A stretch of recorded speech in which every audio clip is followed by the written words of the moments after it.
Bonjour, bonjour, ça va? Well, the day is off and running, and today I'm going to be heading firstly to the Supreme Court. To do what? Listen to this, folks.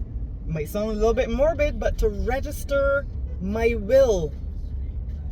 Huh?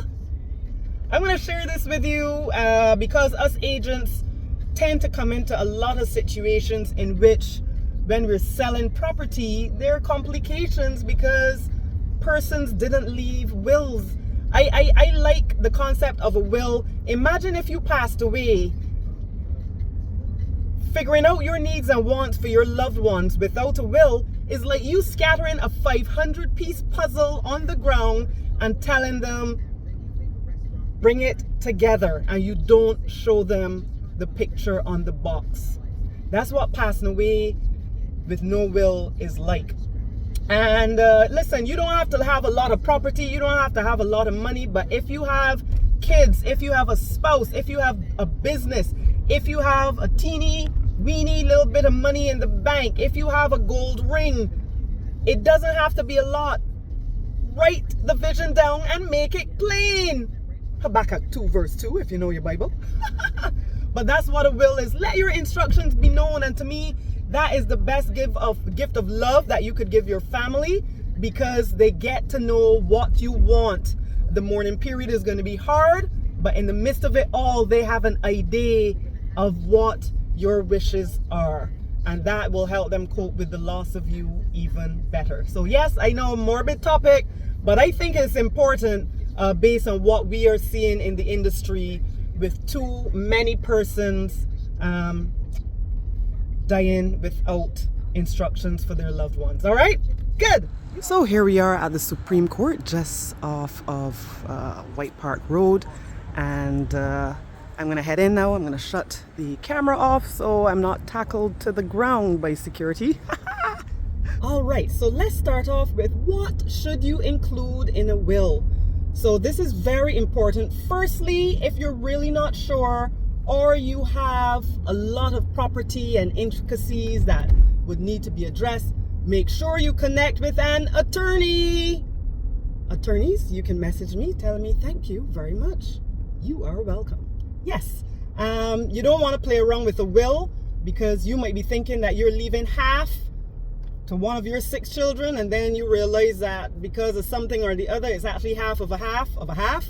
So, you know, get an attorney to really talk you through if it's going to be a bit more complicated than just, you know, basic details. However, if you want to tackle it yourself, you can as well. Make sure if it is if you're typing it out or writing it out, you should follow pretty much similar processes. You make sure you start off by stating, this is the last will and testament of John Brown. Okay? And then you detail whatever it is that you're leaving for who.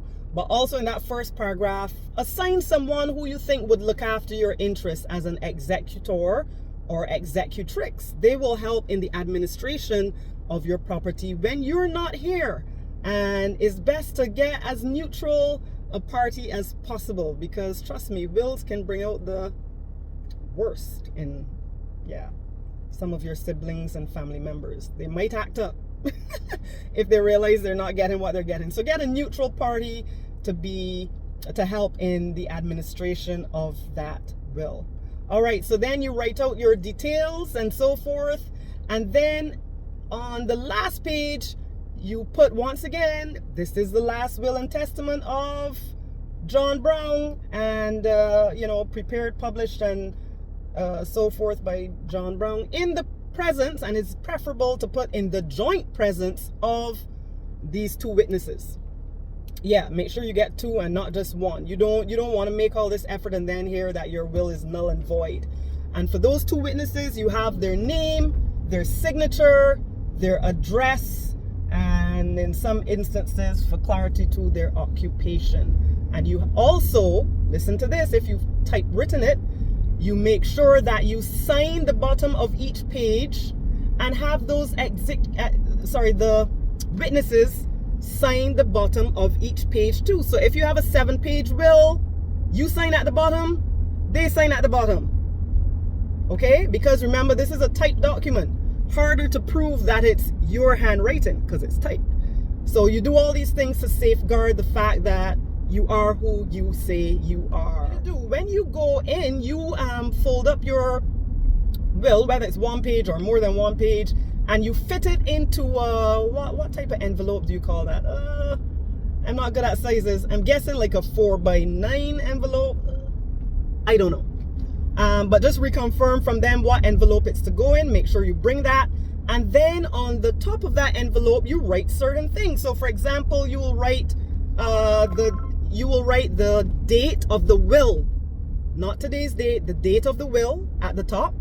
You will write last will and testament prepared by John Brown, yourself. You will then put your executor's name and their address. So if there's more than one, you write for both of them. And then at the very bottom of that envelope, you put lodged by yourself. So lodged by John Brown. Okay, so those are the details, and they will talk you through that as well. Now, if ever you want to change a will in the future, that's pretty straightforward. You bring the receipt that you were given when they received your will. You bring that back with you and your ID, and you fill out a form that they give you requesting the previous will. You take it back, and then you submit your current will. If you feel like, if Janie Sue irritates you today, you can scratch her out, write another will, lodge it tomorrow. You can lodge a will every day if you feel like. But you always have on it, my last will and testament. I hope this was insightful to you. I hope you feel educated and empowered.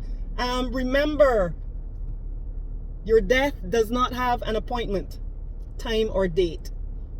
Sorry to depress you with this type of morbid stuff, but the reality is we just don't know when we will be called to our eternal home.